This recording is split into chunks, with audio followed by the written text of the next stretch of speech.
All right, welcome back, everybody, to Mighty Gabs.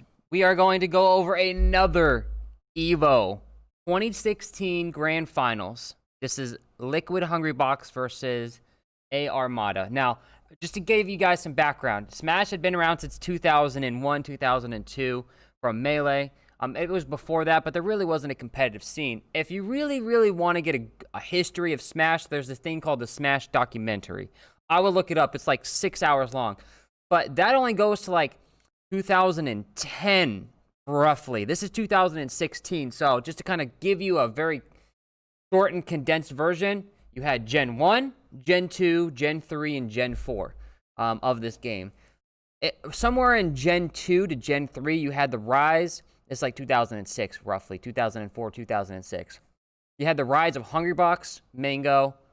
You had one of my favorite people of all time, PC Chris, and Armada, Mewtwo King, right? These guys started to rise up, and they've been playing for over a decade. These are the Smash gods. Now, to get a title of a god, that in other games it might not mean anything, right? But in Melee, to be a god means you only lose to gods.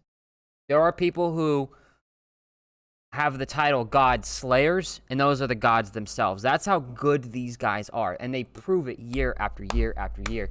Only a handful, maybe 5 to 10 people in the world can take games off of them, let alone sets off of them. They have to be playing out of their mind. Imagine trying to run against Usain Bolt. You have to run 110%. He has to be running at 50%. So there has to be a lot that snowballs for you to win a set. Now, I remember this. Me and my friends, we have like a little cohort where we kind of like get together and we do like a Smash draft. I drafted Hungrybox in this one. Hungrybox, aka Juan, he's actually a friend of mine, and Hungrybox is the villain of the community because he plays Jigglypuff. Jigglypuff is a character that kind of, he's more bait and punish, really punish heavy. There's a lot of neutral to him, but like the character's more or less like, I hit you once and you can die from it, because Jigglypuff has this thing called arrest, and if like I hit you with a falling up air, if I grab you and up throw you, and if you don't DI it properly, you can get right into rest and you die from 0. And a lot of people kind of hate it. Now, Armada, on the other hand, Armada's the GOAT. Armada's won several Evos. He's won every tournament to man. He's got like my shelf back here, he could fill it with trophies. He is the Michael Jordan, in my opinion, of Melee. I love Armada. I've played against him. I've talked to him. I mean, he's the nicest guy in the world. I love Juan too, but me and Juan are very similar in that we're honest and we can kind of be dicks about it at times, right? With the level of honesty that we get. Armada is just the nicest person. You will never ever hear anything bad ever said about Armada. He is the GOAT. He plays Fox and Peach, and near the end of his career, he just went solo Peach because that's his favorite. Okay, so this is Evo 2016. You can see the crowd. I'm gonna turn off the audio here. You can see it. It's insane because this was the main event. You could say Street Fighter or Tekken or whatever. I don't think DBZF was out at this time, but there we go. My fellow friends, this is 4 years ago. The amount of inputs that you have to press in this game compared to all other games, it's actually not even a comparison. In order to wave dash, which is like your character jumps and then like moves forward, it looks like they're just going across the game, across the stage. You have to jump, angle your stick down, air dodge, right? And it's like this. It's that fast. It's click, click, click. It's less than a second. Okay, so the number of inputs are crazy. Mango once said, "I input more inputs in a minute than Hungrybox does in an entire set." Okay, so I'm not going to throw this whole thing out there because it's a 45-minute set. But just look, we got Armada. He's on winner's side, Hungrybox on losers. That means that if Hungrybox is to win this, he has to beat Armada in this set. So let's go. I believe this is game 5 right here. Yeah, this is game 5. We're actually going to go a little bit further. Okay, so Hungrybox is down 3 stocks to 2 stocks. Now, this is it. If Armada wins this game, it's over. Armada will win 3 out of 5. It's over. Jigglypuff's a super light character. Fox has a grab combo. A neutral air combo, grab him, throw him up, and hit him with an aerial, and you can kill Puff off the top. Very, very easy to kill. However, Juan over here can edge guard Fox, meaning that if Fox goes off the stage, he can like keep him off the stage. It's probably one of the easier characters to edge guard, honestly. And I say that with a lot of leeway, because coming from a Smash Ultimate, Fox tends to be one of the easier ones. There's a lot of tricks that this character has, though. Now, once again, the crowd's rooting for Armada. Imagine being Hungrybox, you hear Armada, Armada, and nobody's rooting for Hungrybox. And if you hear it's Hungrybox, Hungrybox. And this is where it gets insane. I love to tell people, if you can't take my last stock, you can't beat me. The only stock that matters is the last one, and don't ever give up. 2 stocks to 1. You're going against the Michael Jordan of Melee in his right prime. Armada's right past his prime.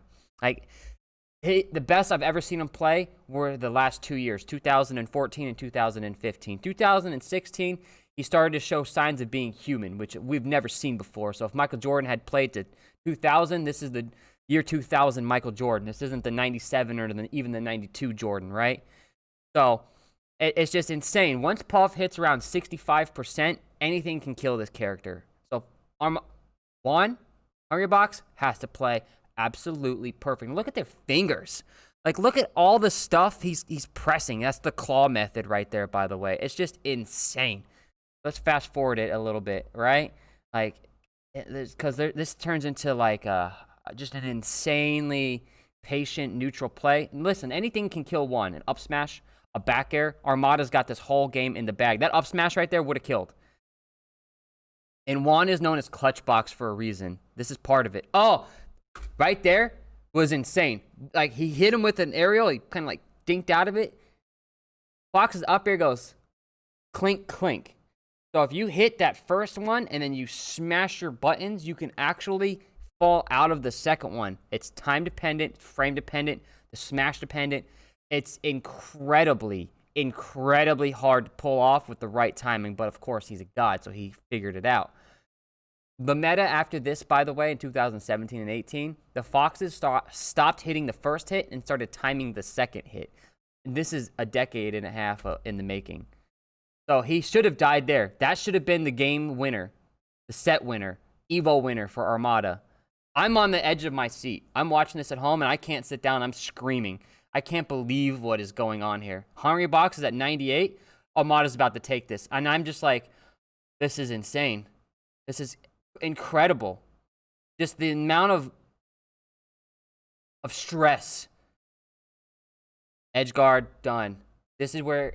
This is the legend, where the legend of Clutchbox really starts to solidify. Everybody, okay, FYI, Hungrybox had placed third or second like 3 years in a row or something like that. He had kept continuously getting second place. Like, he was winning tournaments every now and then, but like Armada was the dude. Oh my god. Oh my god. The fact that he just pulled that off is crazy. But listen, it's not over.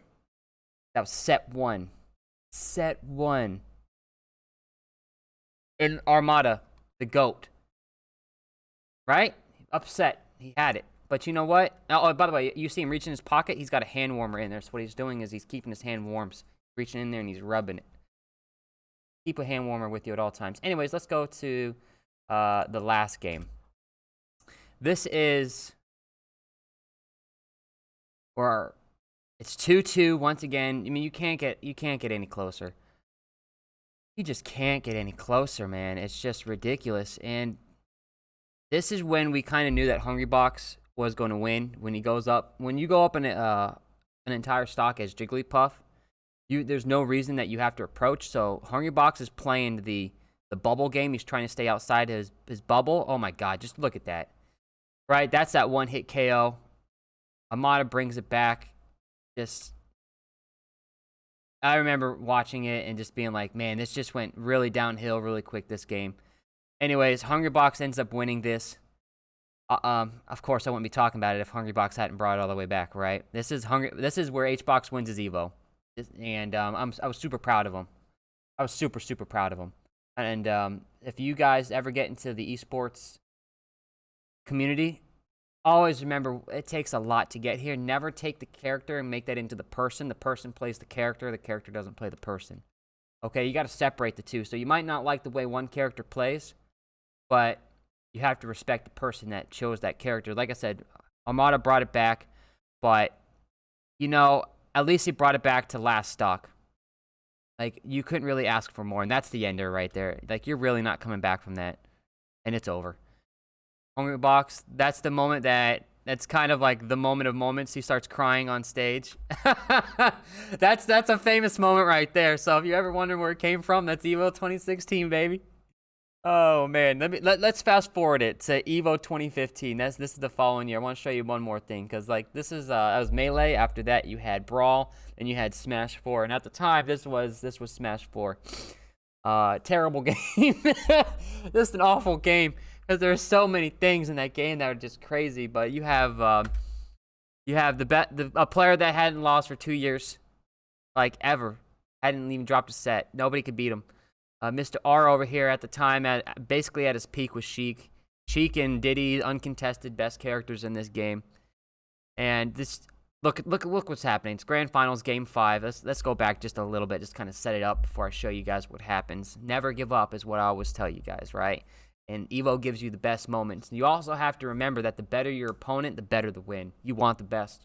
You want to play the best. I don't want to win against nobody. I want to win against somebody. Right? I want to win against the top tier players. The better the player, the hyper the moment, the better the win. I want my legacy to be solidified as the greatest of all time. Okay, now this is like Hungry Box beat the GOAT. Zero right now is the GOAT. Okay, and Mr. R is about to win this. Like anything that touches Diddy Kong should probably kill him. But classic Sheik, classic Diddy. Oh my god. Oh my god. When that happened, I just remember I was stunned. I couldn't react. I feel like that guy in the background back there. I'm like, I need to rewatch that. Because look. I'm just gonna keep going back. Like, the Diddy Kong's at 115, he's at 34, and he just keeps hitting him. Mr. R, the Sheik, just keeps hitting the Diddy.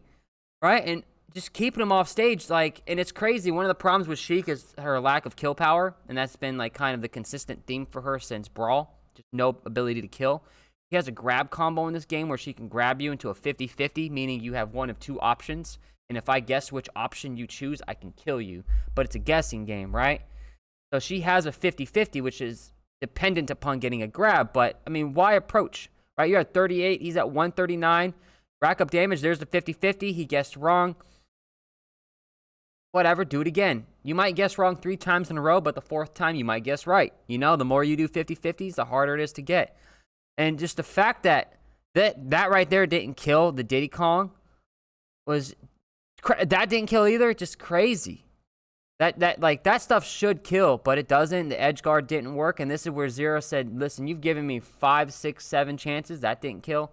All right, you're giving me a lot here, baby. So let me just hit you with the down smash." So that down tilt, that clap, what it does is it sets him up to like do like a clap to like a forward air. But what Zero does is he claps and rolls behind, knowing that he would also roll behind. Got the clap, got the grab. That's free. If you get the clap, get the grab. He down throws him here. Now, Zero goes for him, and instead of attacking him, this is a guaranteed damage, by the way, so Zero could have immediately jumped and hit him, but Zero didn't. He jumped up, he landed, and you'll notice that the Sheik air dodges back onto the stage, allowing the Diddy Kong to hit him with what I like to call the grinder. Air dodge, down air. Now he's got him, he air dodges again. Grab, it's the hoo-ha. Hoo-ha. Hoo-ha. Game ender, 82%. And the reason that kills so early, by the way, is because right here, he grabs him at the top platform. This would not have killed if that was not on the top platform. He's so close to the top here that when this hits, it kills him off the top. And then Sakurai straight up nerfed Diddy until now. Recently, Diddy's come back up. So that is your Smash moment. kind of like setting up some stuff for you guys. There's so many more things I could have pulled out with MKLeo, with Sam Sora. Those are your new guys. Like, they're amazing. Like, all those people are just amazing people. MKLeo is the GOAT at the moment. So, in the future, if you're into Smash, we'll talk more about it. But hopefully you enjoyed the video. And this is just one out of 1,000 stories I could possibly tell you guys. Other than that, I hope you guys stay safe, and I'll see you next time.